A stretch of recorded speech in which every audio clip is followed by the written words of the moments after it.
On Anzac Day this year, we brought you the story of World War II veteran Jack Bartlett and the touching neighbourhood street service out the front of his home on the New South Wales Central Coast.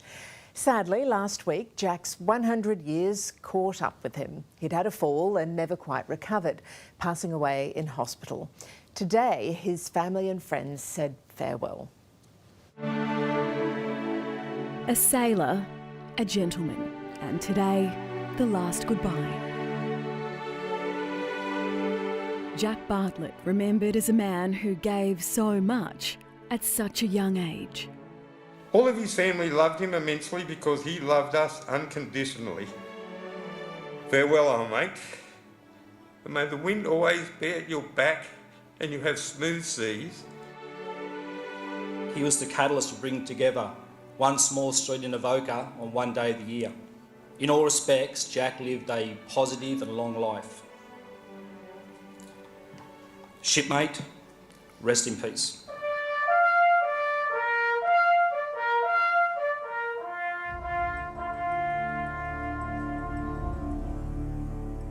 We last saw Jack on Anzac Day, his jacket pressed, his medals shiny, making his way up the long, steep stairs where neighbours, family and friends were waiting.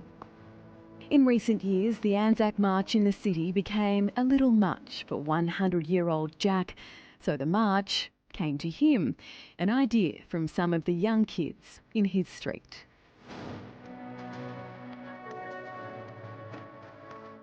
Thank you so much, Jack. They lined up patiently to shake his hand. And Peter sends his love and regards. Oh, thank you. Lovely to meet you.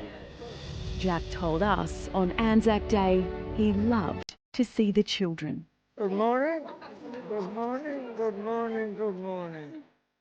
He invited us in for a cuppa and a trip down memory lane. Oh. Jack was born in 1923. Can you see that one? Oh, yeah. So you've got little shorts Yeah, on, yeah, and your shirt's all tucked in. Yeah, I can see that. A childhood spent in the bush. Oh, and here's one here. This is the one, Jack, of you and all your brothers and sisters on the same horse. Oh, yeah, the Bartlett's on the old grey horse. There's 1, 2, 3, 4, 5. There's 7 kids. Seven kids on the same old horse. Jack Bartlett, like so many young men and boys, went off to war when he was a teenager.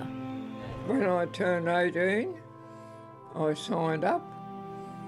And strange it might seem, one of the main reasons I signed up, you got a pair of boots, some clothes, and some food, proper, because we was depression kids.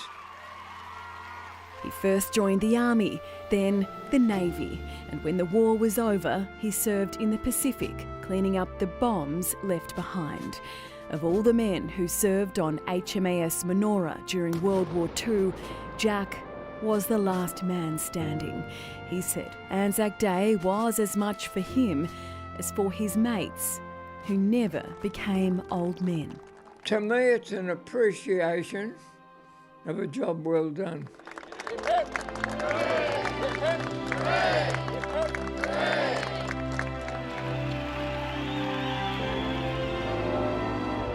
Jack, rest easy. You did us proud.